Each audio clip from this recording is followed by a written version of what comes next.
the lecture on comparing two proportions. I want to begin with an example to give you a sense of what it is we're going to be working on here. So our initial question is, are men more likely than women to apply the 30-second rule? You know that that's the rule that says that if you drop food somewhere, if you pick it up within 30 seconds, it's okay to eat. So how would you study that? Well, perhaps you take a simple random sample of men and a simple random sample of women, let's say in Connecticut.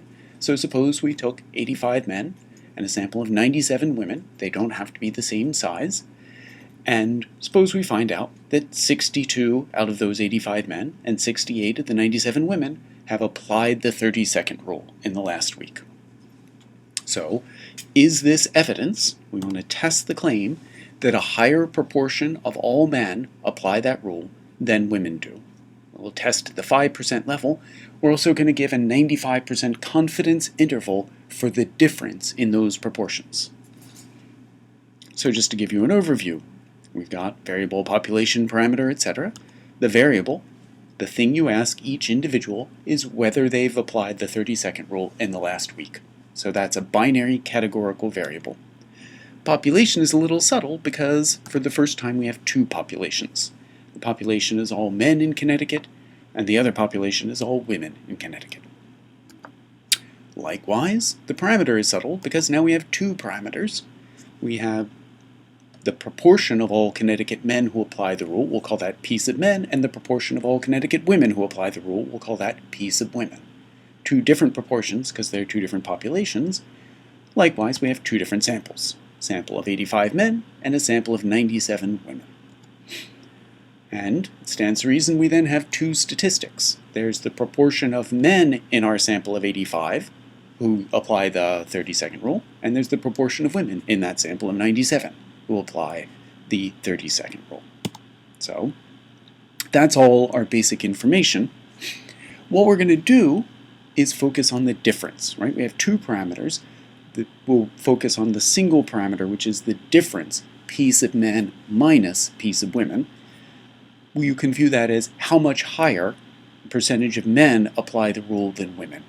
But the important thing about that difference is that, of course, the more difference there is between men and women, the bigger that number is. But in particular, the original question was, do a higher percentage of men do it than women? And that's equivalent to asking, is this difference positive? Right? So greater than 0 means more men apply the 30-second rule. Less than 0, negative, means more women do. So that's how we're going to address that question. And naturally, for a confidence interval, to estimate that parameter, we need first a point estimate, and your first guess as to what would be the point estimate is the correct one, which is the difference of the sample proportion for men and women. In our sample, that's, you look up above at the 0.729 and 0.701, you see that's 0.0284. So we're going to give a confidence interval for that difference, the proportion of men minus the proportion of women. For the difference of two proportions, we're also going to test claims as to whether that difference is positive, negative, or non-zero. Here's the exact formula for the confidence interval. You don't need to know this, because we're going to do both the confidence interval and the hypothesis test by template. But I want to show you, just to give you a feel, it may look intimidating at first, but it's really very similar to what you're used to. It starts, of course, with the point estimate, P1 hat minus P2 hat, plus or minus. The next thing has always been a z-score or a t-score. In this case, it's a z-score, indicating that the distribution of P1 hat minus P2 hat is a normal distribution. And then the last piece is the standard error, and that looks quite complicated, but notice if you look at, it's the sum of two terms inside a square root.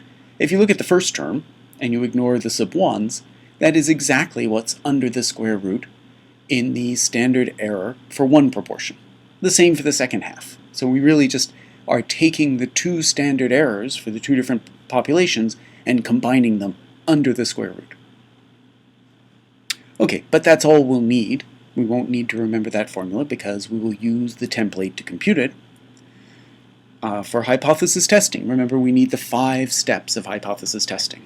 So the first step is to identify the null and alternate hypothesis. Here it's actually a little easier than our previous procedures because there's only one null hypothesis we'll ever consider.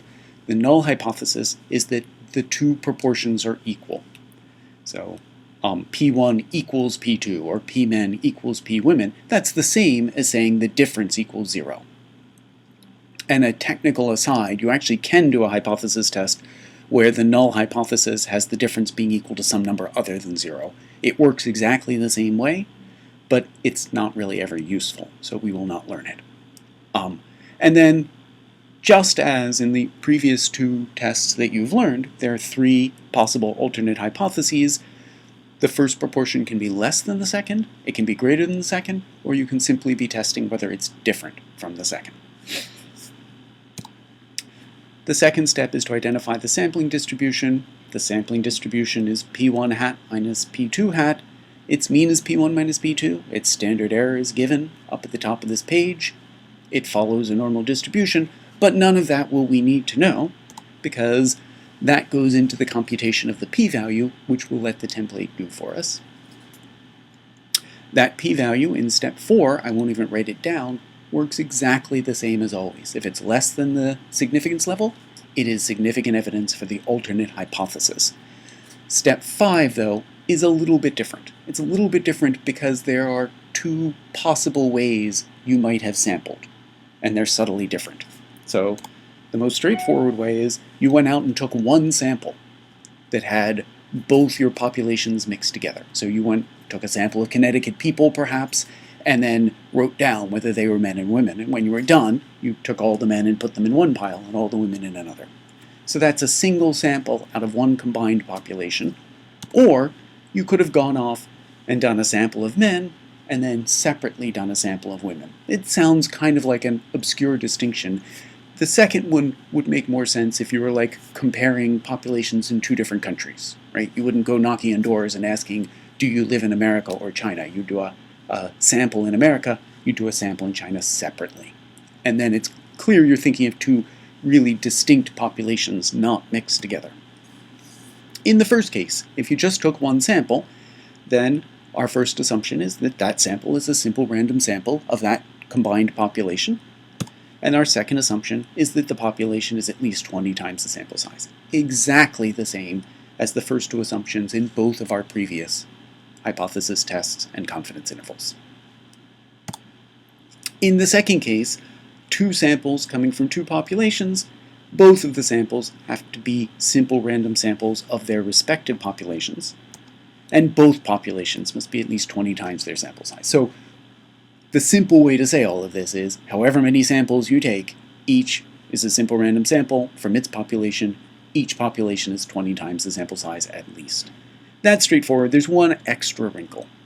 In the second case, if you're taking 2 separate samples, the samples have to be independent of each other in the sense that whoever ends up being picked from one sample can affect who gets picked for the other.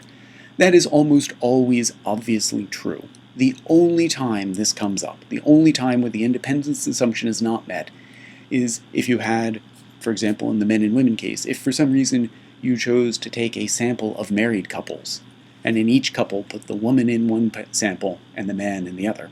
So then, of course, if I'm in the men's sample, then we know that my wife has to be in the women's sample. So who's in one sample affects the other.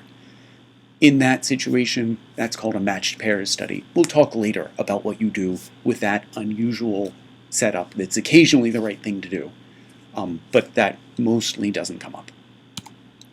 The third assumption is also a bit more complicated. Remember, for one sample proportion, the third assumption was the normality assumption was the rule of 15. Various versions of it. For example, in the confidence interval, it was the number of successes and failures had to be at least 15. The rule is essentially the same here, except it's going to be a little more relaxed. It's called the rule of 10 or 5, because we're still going to ask that the number of successes and failures in each of your samples, so there's 4 numbers now, 2 successes and 2 failures, we're going to ask that each of them be bigger than some number, but now instead of 15, it's only going to be 10, because we have more numbers to check, because somehow the total is more important. Each one doesn't have to be quite as big. And to make your life even more complicated, there's one case where it's even smaller. If you're doing hypothesis testing and you're doing the two-tailed alternative, it turns out you can get away with even weaker assumption. All those numbers just have to be at least 5. Okay. This somewhat multi-step thing is written down in the template, so if you ever forget, it's right there. Okay, I'm going to briefly describe how to use the template, and then we'll do it in an example. You go, of course, to the templates page where we got the one sample mean template, but now we have 2 samples and 2 populations, so it will be in the second row, and we're dealing with a categorical variable, so it would be the first column. And it says 2 sample proportion. It's also called a Z procedure because we use the normal distribution. When you open it up, it has 2 tabs, Calc and Use. It opens up in the Calc tab. That's where you do all the calculations. It looks a little less sophisticated than the one sample mean procedure because I made it earlier. I've never updated it, so it's not quite as fancy. At the top, there are places to enter your sample size and your number of successes for your 2 different samples. So 4 numbers you'll have to enter. It will compute the sample proportion for you. If you ever know n and the sample proportion, you don't have to multiply them out to get the number of successes. You can just enter the sample proportion. We'll do an example in class of that.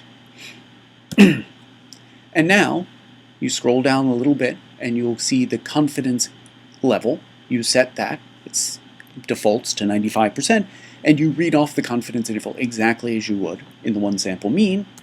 And if you're doing a hypothesis test, you don't have to enter in a test proportion because there isn't one. The null hypothesis is fixed.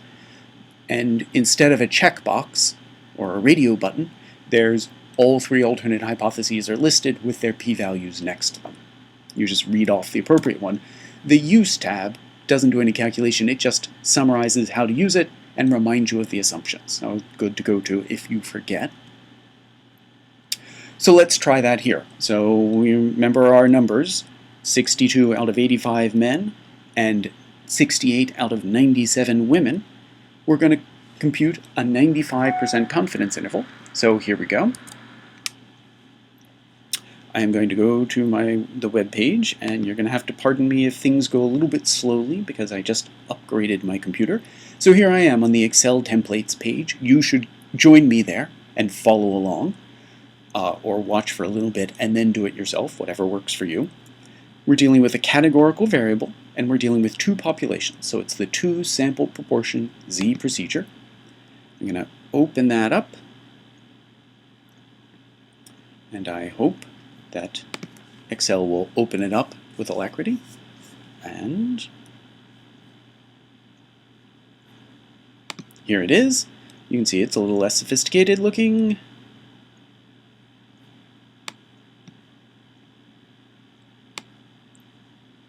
Seem to be 2 copies. So n is 85. I should say here, you can put either population in either order. It all works as long as you keep track. And because keeping track can be tricky, I highly recommend that you, right off the bat, label your 2 samples, your 2 populations, by what they are. You're allowed to adjust that. So our sample size here was 97, and our number of successes was 68, and it automatically computes the sample proportions for you. Down here it computes the combined standard error, which is the formula we got up there. These are things that you may occasionally be asked for in an online homework. Only reason they're there.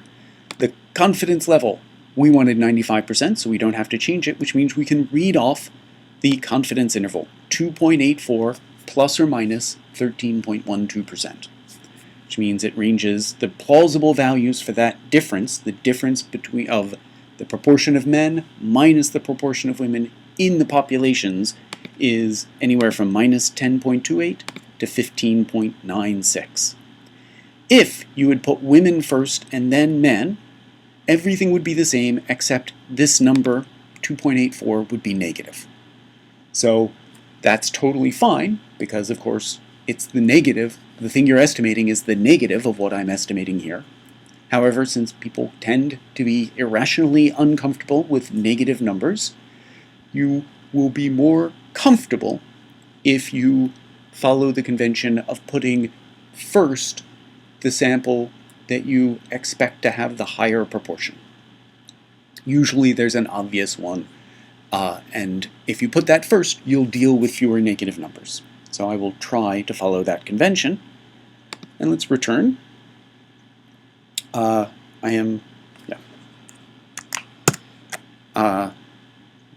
Here's how you report it. It should be pretty recognizable as the way we report confidence intervals. The 95% confidence interval for the difference in proportions of Connecticut men and women who apply the 30-second rule is 2.84 plus or minus 13.12%. And notice, as always, that contains the confidence level 95%, the parameter, in this case it's the difference in proportions, the populations, Connecticut men and women, there are two populations, the variable, whether they apply the 30-second rule, and of course the confidence interval is made up of a point estimate and a margin of error. That's how to do a confidence interval. To do a hypothesis test, our null hypothesis is going to be that the proportions are equal, p sub men equals p sub women. Our alternate is going to be that p sub men is greater than p sub women. How do we know that? Because that's what the initial question was. Do men do this more than women? If we had asked, is there a difference, we would use p men is not equal to p women. So we're going to test at the 5% significance level. And once again, let me show you that. Scrolling down, we see three p-values. The first one is the first proportion is greater than the second. The second is the first proportion is less than the second. And the third is that they're different. So those are the three alternate hypotheses, and the p-values are listed, so you just have to choose. We want men more than women, so that's the first one, 0.336. And I'll just point out that if you look at these three numbers, you see that these two add up to 1, each is 1 minus the other, and this one is twice the smaller of those two. So the same relation that we found in the one sample proportion is true in every case. All right, so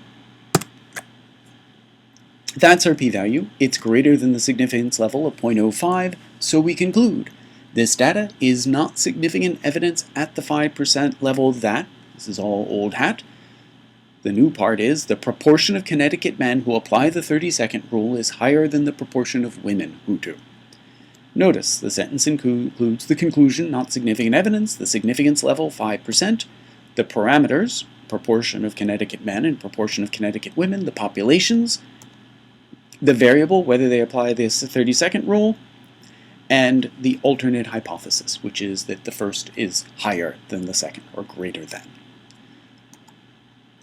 Okay, let's check the assumptions. In this case, we took separate samples of men and women, the problem suggested, so it says both are simple random samples.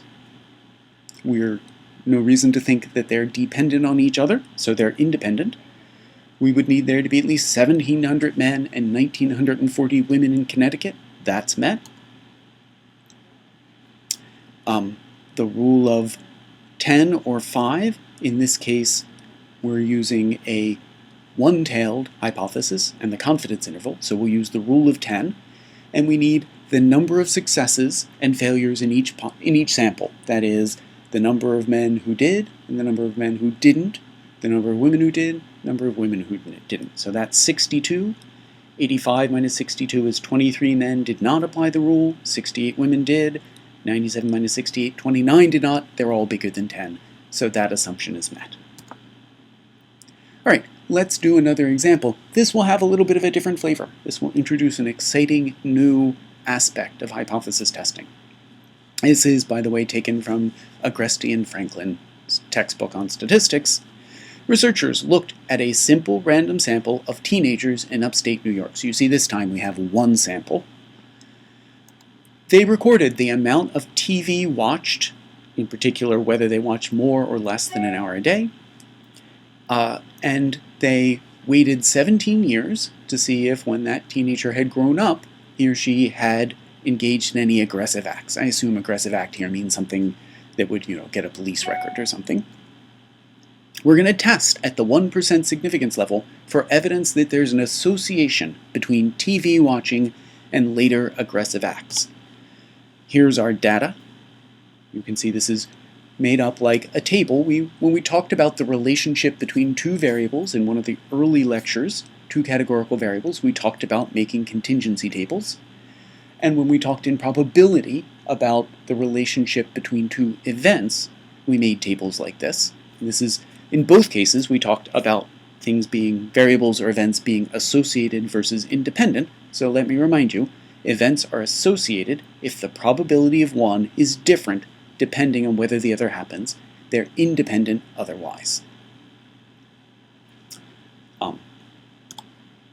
So in this case, independent would mean that if you're a heavy TV watcher, your chance of having an aggressive act is the same as if you're a light TV watcher. So P sub heavy, the chance of participating in an aggressive act if you're a heavy TV watcher is equal to P light, the chance of your doing an aggressive act if you're a light TV watcher. And associated means those probabilities are different. Okay? So we started with a question about associated versus independent, which is not something we've talked about before in hypothesis testing, but that magic trick that we just did by relating associated to two proportions, P heavy and P light, translated into the kind of problem we just did.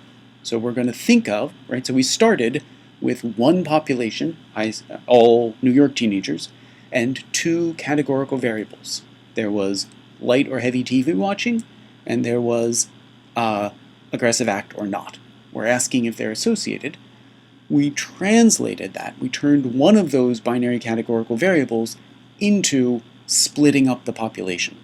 So if we think of those who watch light TV as one population, and those who watch heavy TV more than an hour a day as another, then now we have two populations and one variable. The variable is just whether they commit an aggressive act. Then P heavy and P light are now the parameters. They're the proportion of aggressive acts in each of those populations. And associated, the variables are associated means P heavy is different from P light, and they're independent if P heavy is equal to P light. Those are exactly the things that we're allowed to use as the null and alternate hypotheses in our hypothesis test. So testing the claim that the two variables are associated means testing the alternate hypothesis, P heavy is different from P light, against the null hypothesis, P heavy equals P light. Okay, so here's our data. I am not going to go through the calculation this time, but you should, and you should make sure you get the same answer as me. You're going to have, under the heavy category, be good to put that first. You're going to have 619 sample size and 154 successes. Second category, P light, you'll have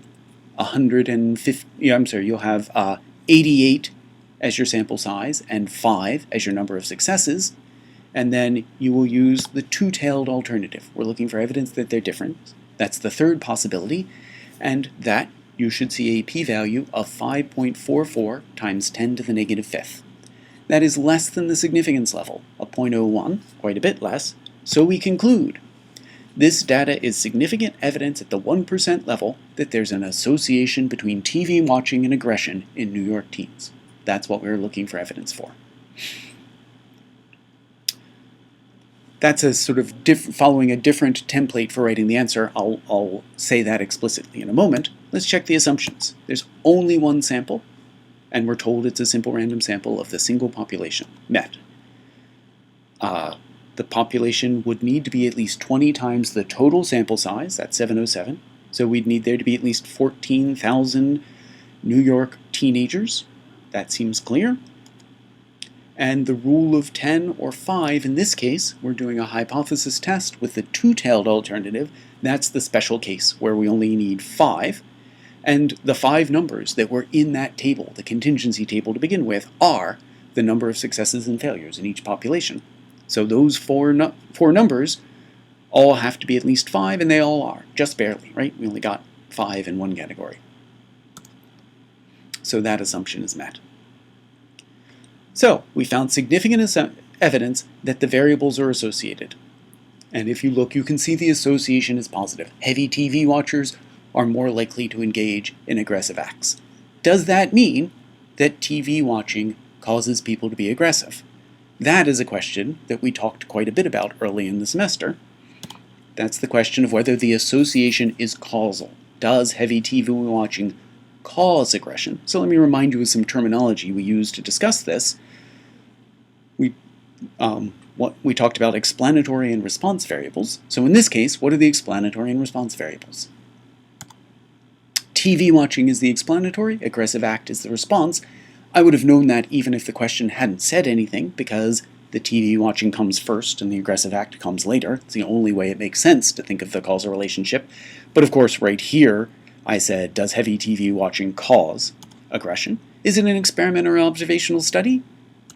It's observational because the study did not set the values of the TV watching. We did not force teenagers to watch a certain amount of TV based on random assignment.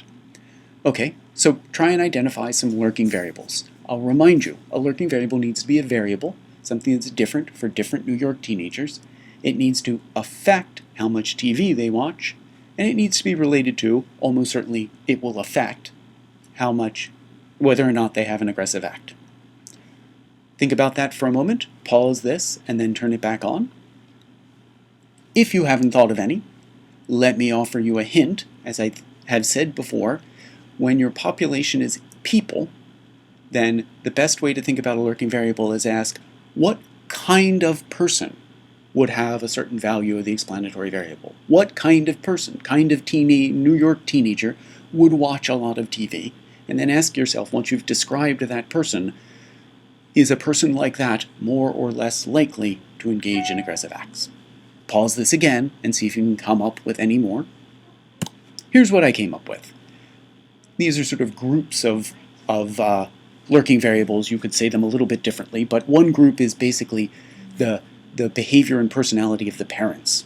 It's easy to picture that parents who are attentive, engaged, and strict would tend to keep their kids from watching too much TV. They would have kids who would watch less TV. On the other hand, you could certainly argue that attentive, strict, engaged parenting raises children less likely to engage in aggressive acts. So that is a lurking variable. It's a lurking variable which would tend to cause the kind of effect that we're seeing. On the other hand, the behavior and personality of the kids themselves can affect how much TV they watch.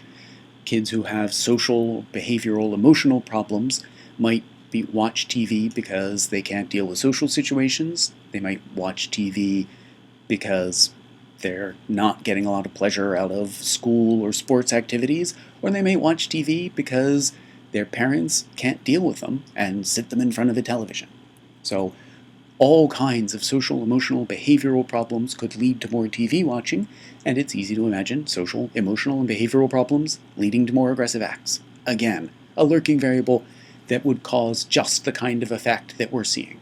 So while we see heavy TV watching is associated with aggression, it's not at all clear that the heavy TV watching is causing it. In fact, there's some pretty easy explanations for that association that have nothing to do with a causal connection. All right. In general, that notion of testing whether two variables are associated or independent is a second way to think about the two-sample proportion test, and in fact, it's going to be the more common way. What's more, going forward, every procedure we learn, we will be able to think of in terms of testing whether variables are related and what sort of relation they have. So any problem I give you can be viewed that way. Some will be presented as looking at the relationship between two variables. Some will be presented as relating proportions between two populations. The only difference it makes it doesn't make any difference in the calculation. The only difference it makes is in the best way to report the conclusion. If you're talking about the relationship between two variables, the best way to report the conclusion is this data is or is not significant evidence at the alpha significance level that the explanatory variable and the response variable are associated in the population. Either way of reporting is acceptable. The earlier framework that I gave you is also fine, but the best way to report it is in whatever terms the problem gave you. Variables being related or two populations being compared. Usually, but it doesn't necessarily have to happen, a variables associated framework goes along with taking a single sample and the easier check on the assumptions, whereas the two populations tends to go along with separate samples and the harder check. All right, now I want you to try one of this form. I would like to know if gender affects movie preference. So specifically, to do this study, I asked an earlier class of Math 217, 3 sections of it. I asked what their gender was and whether they liked Napoleon Dynamite. That's my precise form of the question, and here's the results that I got. 27, 20, 13, and 6. You can see it was a very female class that year. It is okay in these if one of the populations is much bigger than the other, or the variables proportions do not come out close to 50%. People often worry about that. It's not a problem. So let's test the claim that gender is associated with whether you like Napoleon Dynamite in college students at the 5% level, and let's give a 95% confidence interval for the difference between men and women college students in the proportion of people who like Napoleon Dynamite, and check all 3 assumptions. So try that, and then come back and look. And if you get stuck, I will go through it in stages. So I may get you unstuck, and then you should stop and keep going. So what's the sample? It's the 69 students who answered the survey. It's natural to think of this as a single sample. What's the population? All college students, because the problem said. Explanatory variable is gender. It makes sense to think of gender as affecting whether or not you like Napoleon Dynamite, rather than the reverse, which would be kind of silly. And the parameters are the proportion of women who like Napoleon Dynamite and the proportion of men who like Napoleon Dynamite. So our null hypothesis is that the proportion of women is equal to the proportion of men, which is the same thing as saying gender and liking Napoleon Dynamite are independent. And our alternate hypothesis is that they're different. Gender and liking are associated. I didn't suggest a direction, I just asked if they're associated. When you do that calculation, let's do that together. You get a p-value of 40.9%. It is not a good idea to reuse the same template, and yet I'm going to. So we had the total men was, I believe it was 13 and, oops.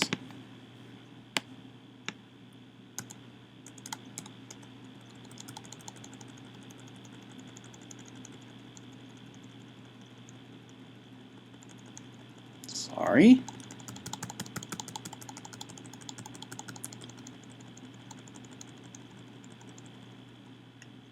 13 men and 6, so a total of 19. 19 men, of whom 13 liked it, and we had 47 women, of whom 27 liked it.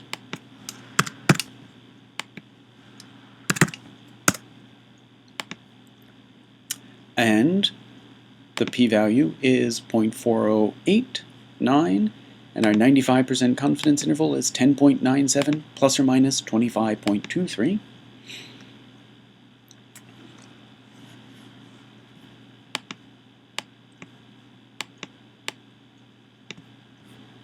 So I'm going to scroll back down to where I was.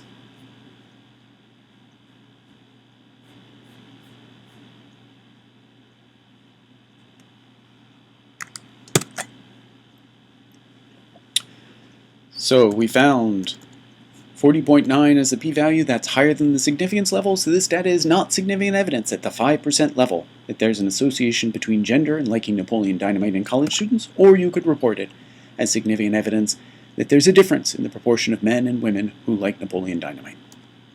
Our confidence interval was 11 plus or minus 25.2. We report the 95% confidence interval for the difference in the proportion of men who like Napoleon Dynamite and the proportion of women among college students is that. Check the assumption. Simple random sample, not met. It was a convenient sample. Only Fairfield U students, in fact only 217 students were included. Large population is fine. Total sample size was 66, one sample. 20 times 66 means we'd need at least 1,320 college students, which is met. We used the rule of 5, although I called it the rule of 10 here, because it's a two-tailed hypothesis test, and all four numbers are more than 5, so we are fine. After watching this lecture, you should know how to find a confidence interval for the difference of proportions using the template, how to express it in a sentence, including the confidence level, populations, variables, parameters, etc.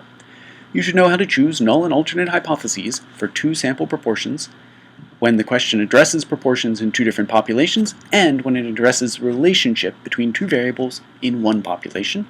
You should know how to use the template to find the p-value, how to report your results in a sentence, including the conclusion and all the other pieces of information in either of the two languages, and you should know how to check the assumptions depending on whether the data was gathered as one sample or two.